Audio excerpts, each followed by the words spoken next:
Vous connaissez le meeting d'aéromodélisme de Beugin depuis plusieurs années déjà. Mais savez-vous ce qui se cache derrière les 2 journées de présentation du Beugin International Air Show? Voici quelques séquences choisies au cours des 2 jours de préparation qui ont été nécessaires afin d'assurer le confort du public et des pilotes. Tôt en ce matin du jeudi 21 août, les équipes sont sur la brèche, le matériel sorti et prêt à être installé. Le rouleau en bord de piste n'attend plus que son pilote. Le champ de blé fraîchement récolté est encore vierge d'installation. Un premier briefing est en cours. Et les opérations d'implantation commencent. Les frigos sont sortis, les barrières déchargées, tandis qu'à l'autre bout du terrain, la réalisation d'une solide passerelle s'achève afin de relier le parking à l'aire de présentation.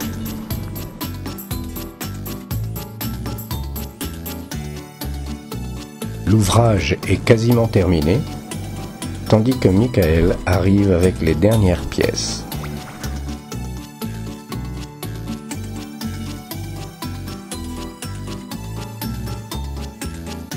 Il s'agit maintenant d'occuper les espaces pour installer les chapiteaux destinés à abriter les avions, la friterie, la crêperie, les espaces commerçants, un chapiteau de taille imposante pour la restauration et le bar, puis les toilettes, la délimitation du camping pour les pilotes et leurs accompagnants et la délimitation de l'espace destiné à la présentation des machines, le tout délimité par quelques dizaines de mètres de barrières de sécurité.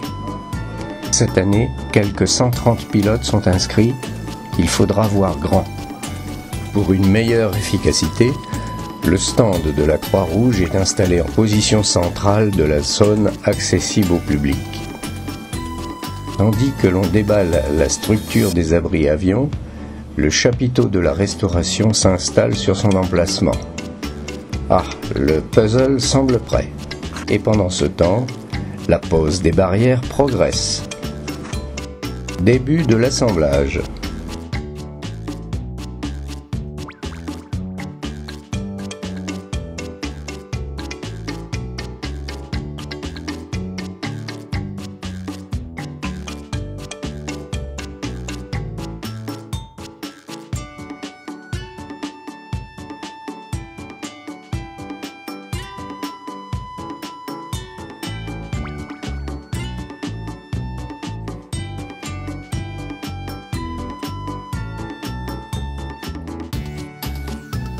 De l'autre côté, le passage du rouleau peaufine la piste. Là, ça doit être nickel. Oh, la structure est couverte. Et le balai toujours incessant du Manitou pour le transport des barrières.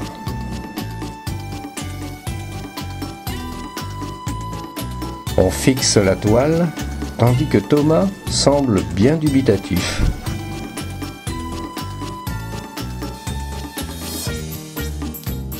Pas simple quand même, la mise en place.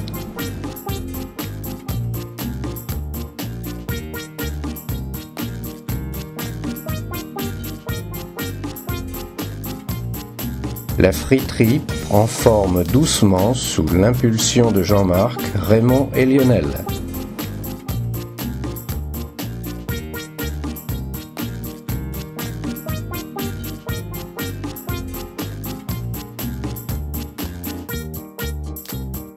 Avez-vous bien compté les barrières?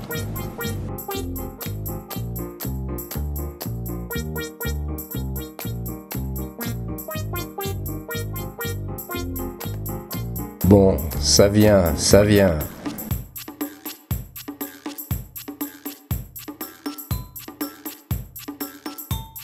Le paysage commence à prendre sa forme finale.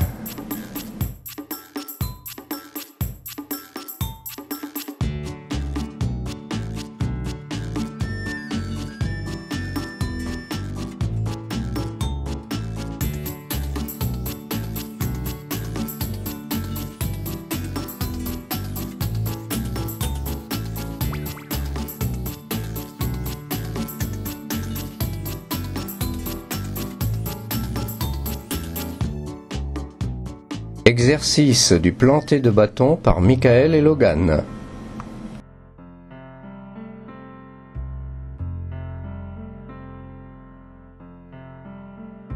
Et l'arbre rond va encore être un témoin merveilleusement placé. Vous avez remarqué la météo ?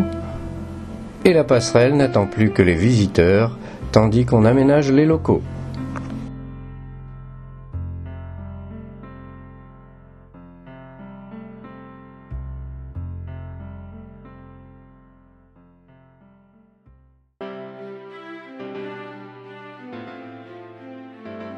Le lendemain, vendredi 22 août au petit matin, voilà ce qu'on observe depuis la D86 à l'entrée du village.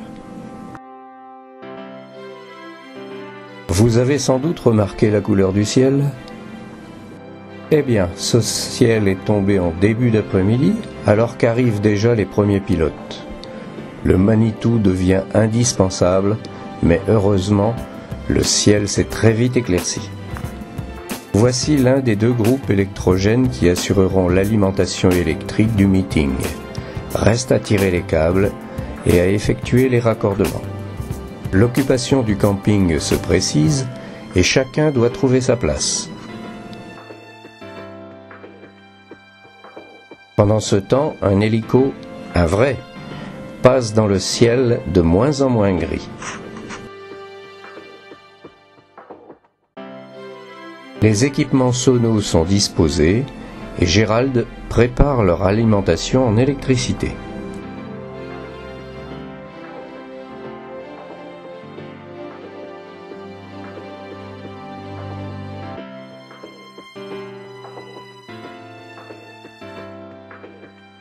L'arrivée des pilotes se poursuit et les véhicules sont emmenés vers le camping par le Manitou. Remarquez l'état du terrain après cette forte pluie. Mais toute cette agitation s'effectue bien sûr dans une ambiance bon enfant, particulièrement efficace.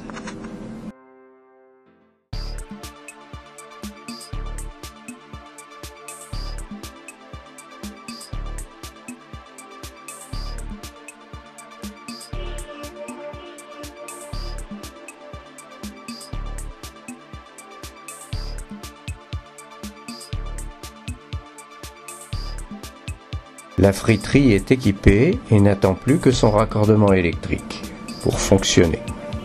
Le restaurant et le bar sont approvisionnés et Dominique assure de main de maître le classement des produits dans le camion frigo. Raymond et Lionel sont en charge de remplir le bar en boissons diverses et les pompes à bière sont déjà installées. Pendant ce temps, le camping continue d'être de plus en plus occupé. Je vous le rappelle, on attend 130 pilotes.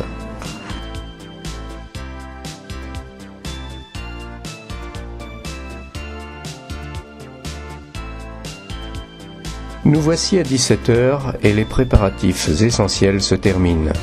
Vivement demain matin.